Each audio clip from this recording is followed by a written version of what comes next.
The Percy Jackson show on Disney Plus is almost done, which is pretty insane to think about. We already got episodes 1 to 7, and in my previous video, I already reviewed episodes 1 to 3.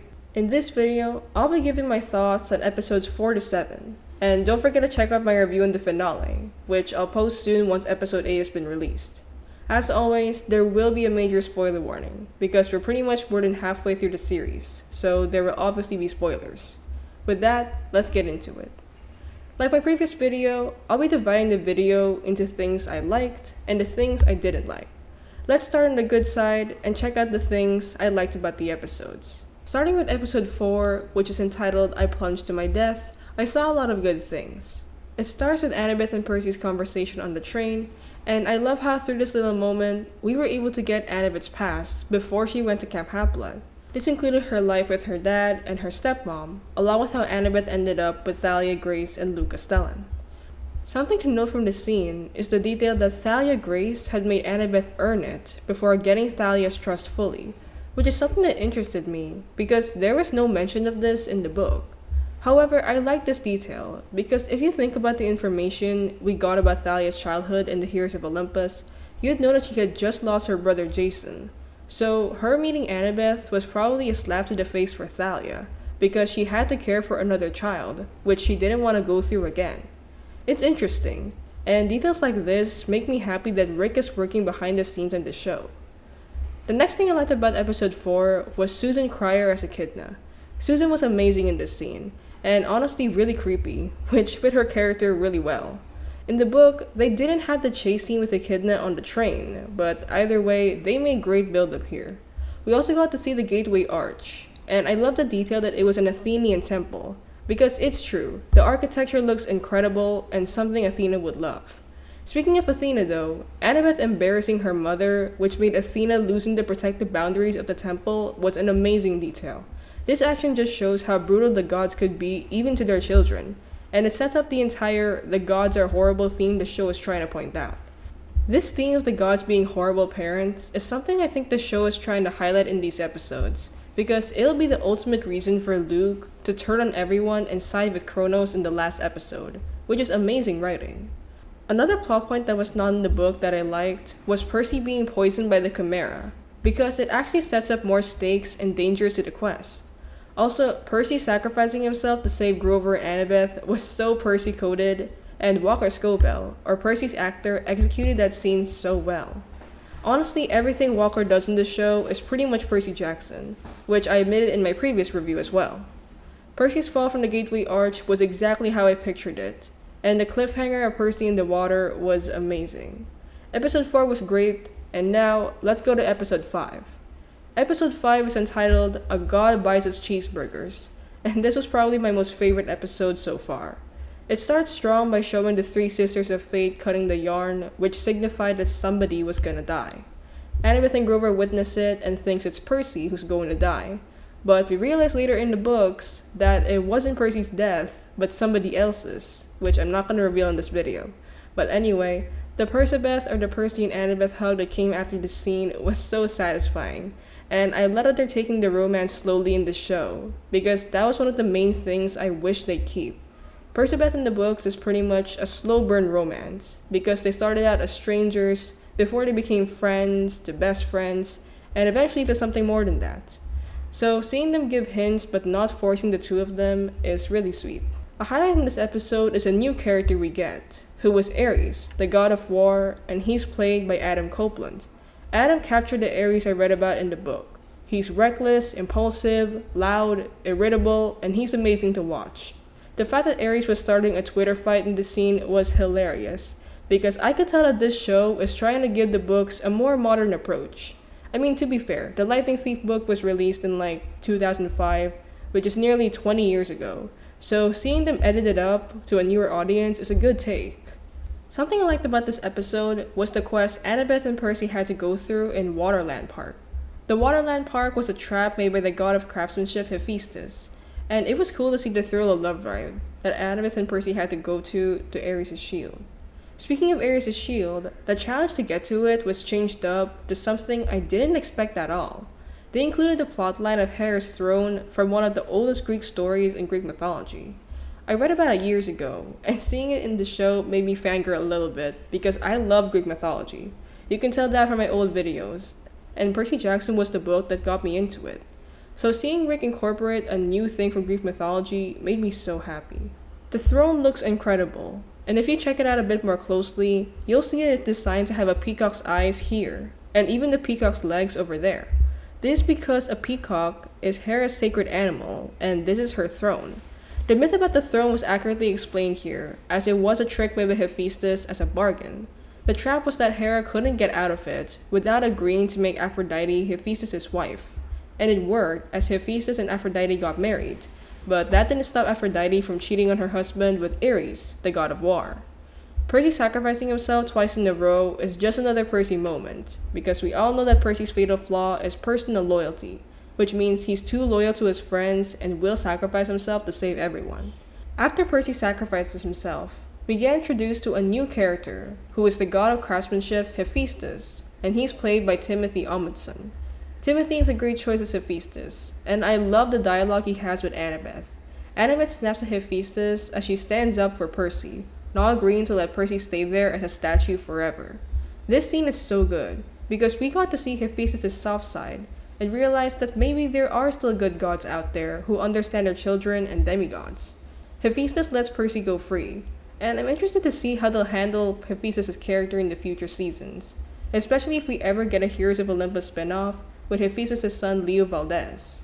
While all of this is happening, we also get in-between shots of Grover and Ares' conversation, with them talking about Camp Haplet having a field trip to Mount Olympus last winter solstice, which was around the time the lightning bolt was stolen.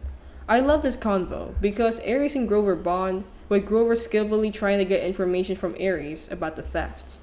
By the end of the episode, it leaves everyone with a huge cliffhanger for both the non-readers and the readers alike. Grover tells us that he knows who the lightning thief is, and the episode ends there. And now, let's go to more things I liked in episode 6. Episode 6 is entitled We Take a Zebra to Vegas, and this episode was arguably fans' least favorite one, because they didn't like how the show executed the Lotus Hotel scene. Honestly though, set appearance-wise, the Lotus Hotel looks great, as it's filled with all sorts of entertainment that I imagined in the book. Though there were a few stuffs that I didn't like in the episode, which we'll talk about later on, but right now, we'll stay on the positive side for all the episodes. Something that surprised me in episode 6 was the trio using an iris message to talk to Camp Haplet. They took the scene from the book, as the steps to do an iris message were followed so well. I love how Grover's theory about who the lightning thief is was Clarice LaRue, Ares' daughter, which is something I never expected, because there was no theory like this in the book. Then again though, it does make sense that Ares would cover up for his daughter, and Clarice was present during the field trip and seems skilled enough to do the theft. Entering the Lotus Casino, I knew that fans were disappointed that Riordan didn't add Lady Gaga's song Poker Face as the background music, which the Peter Johnson movies did. Instead, he changed it to the Dua Lipa song Levitating. Honestly, I like the change, because if you check out the lyrics of Levitating, it indirectly describes the Lotus Hotel. Through the lyric, if you wanna run away with me, I know a galaxy and I could take you for a ride, describes how the Lotus Casino will be inviting to go to for everyone. The next line is even more telling, as it says, I had a premonition that we fell into a rhythm where the music don't stop for life. Because it shows how the Lotus Casino will always be fun and exciting to go to forever, which is the trap. It continues with, glitter in the sky, glitter in my eyes, shining just the way I like. If you're feeling like you need a little bit of company, you met me at the perfect time. It shows how beautiful it is to be in the Lotus Hotel, and that your arrival will make you feel so good. And it's especially true for the trio, who have been fighting monsters day after day, and seeing this paradise makes you forget all your responsibilities. We get introduced to another god in this episode, and it's Hermes, the god of thieves and travelers and Luke's father. Hermes is played by Lin-Manuel Miranda, and when he was first announced as Hermes' actor, some fans had mixed opinions about the casting choice, because they thought Disney was just trying to use Lin for every show they had, which I get. After all, if you think about it, Lin-Manuel Miranda is pretty much everywhere you see in Disney. He was behind the scenes with stuff like Moana, Encanto, Hamilton, Mary Poppins, Vivo, The Little Mermaid live action, and so much more stuff, so people thought Disney was just recycling Lin to promote the TV show. However, I did like Lynn as Hermes. He was able to show Hermes' laid back and chill personality, and I loved the shift in his mood when his son Luke was brought up. Like, he became more serious, which is also what happens in the book whenever they talk about Luke. And I was surprised that they gave Luke's backstory already. Luke's backstory is gonna be shown in the last book of PJO, so seeing it over here is honestly shocking. I had mixed opinions about it, but since we're still going positive, I try to look at it in a different light. Seeing that the theme of the TV series is showing how the gods are horrible parents, I think showing Hermes admitting that he loved Luke and that he couldn't do anything about Luke's fate shows that deep down, the gods still sort of care about their kids and that they don't want to abandon them, but they have no choice. The plotline that Annabeth stole from Hermes is so Annabeth coded. Like, if there was one person in the world who would try to steal it from the god of thieves themselves, is Annabeth, and I love how Hermes just let her. That's all I liked about episode 6. And now, let's go to episode 7, which is entitled, We Find Out the Truth, Sort of. A lot of things happened in this episode that I liked. First, I liked the flashback that Percy had, and it showed how Percy and Sally were shifting schools because Percy was constantly getting kicked out of boarding school after boarding school. Something I wanted to see in this episode was the underworld, and this show absolutely delivered with it. It looks incredible, and exactly how I pictured it. Something I noticed though was that Karen the ferryman looked like the personification of death, kinda like the Grim Reaper, whereas in the book, it was more casual, as Karen looked like an ordinary reception dude. I don't know why Rick decided to change it, but either way, the scene still played out the same. Something that shocked me was Annabeth getting stuck in the fields of Asphodel, as they have this theme wherein people in Asphodel have some deep regret that they had in their past life, which is why they don't go to heaven or Elysium. The souls in Asphodel aren't evil though, which is why they don't go to hell either or Tartarus, and instead, they're stuck in this void of wandering.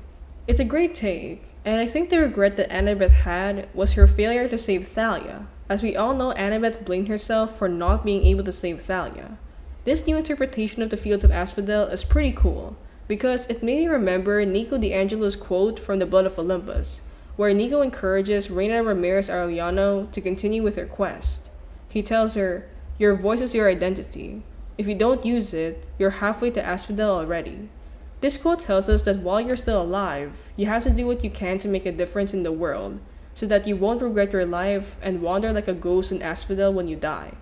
The show adding literal roots of regret shows a darker take on Asphodel, which I think is backed up by Nico's quote, and insists that you should aspire to do greatness and not regret past mistakes. Like, that's my interpretation of the Fields of Asphodel scene, and that was really cool. Because Annabeth was stuck, Grover and Percy had to continue the quest, and seeing Grover get almost sucked into the hole of Tartarus was thrilling to watch, and it played out just like the book version.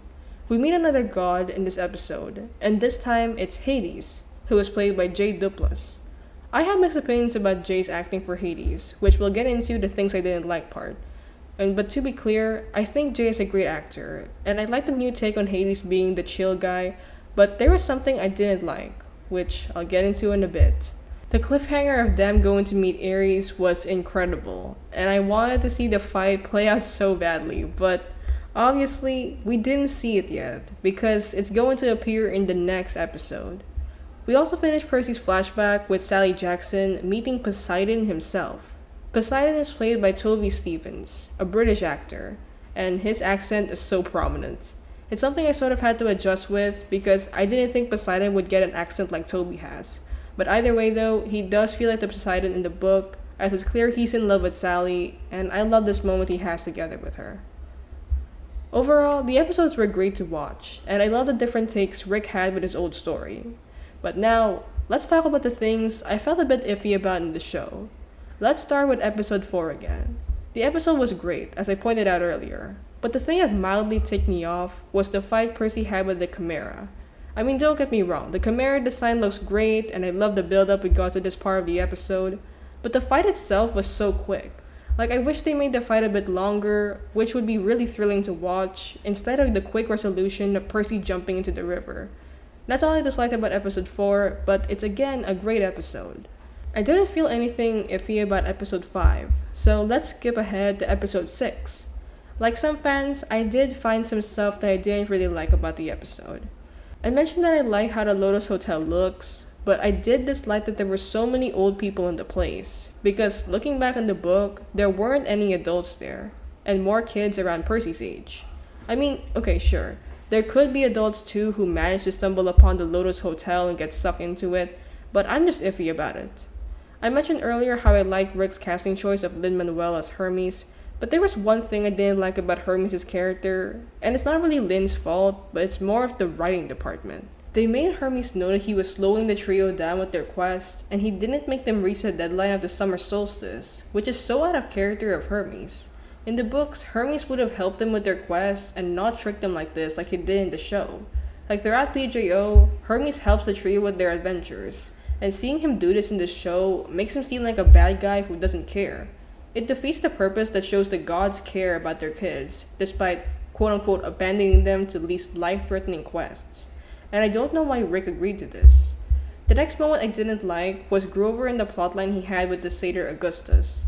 It was nice to add a bit more information about Pan, and how Grover wanted to be that satyr to find Pan, but I just felt like this plot point was a bit boring. Plus, Grover forgetting his memory was just unnecessary to me. Like, the Lotus Hotel makes you get lost into a trap, but it's not the River Leaf, which could make you forget everything. So I don't know why we needed the Grover plotline. That's all I found in episode 6, so let's head to episode 7. The first thing I didn't like was how the trio didn't get trapped by Procrustes, and instead knew what the trap was. I see that this is a theme in the episodes, like the trio knowing what the trick is, and the writers delete the part of the book when they're surprised by an attack. It's kind of like how they handled the fight with Medusa in the 3rd episode, and at the Lotus Casino was a trap in the 6th episode. The trio knew what it was and didn't get surprised, unlike the book version, which lowers down the stakes once you get to those episodes.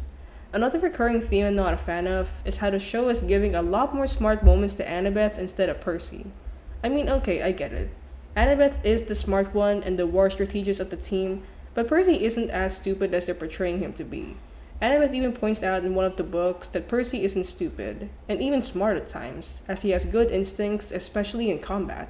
I hope this trend of giving smart moments to Annabeth will end soon, because I want to see Percy get his time to shine to show off his good intellect and wit. The last thing I need to talk about is the new Hades personality that Rick gave to the show. Hades in the book is said to hold grudges and can be bitter at times, so seeing J. Duplass as this laid-back and extremely chill god was shocking. The reason Chiron had suspected it was Hades who stole the lightning bolt to start a war among the gods was because Hades was known to be bitter, so seeing Hades as this chill guy just defeats Chiron's reasoning. Plus, Hades' fatal flaw is holding grudges, which was inherited by his son Nico, but they completely removed that aspect in the show. So, does that mean they're going to change Nico's fatal flaw? Like, I don't know why Rick decided to make that shift in Hades' character, but in some way, I try to like the change, because I do want to see Hades happier, which he wasn't at all in the books. And that's all of my thoughts on the episode so far. How about you? What do you think of these episodes? Let me know in the comments down below.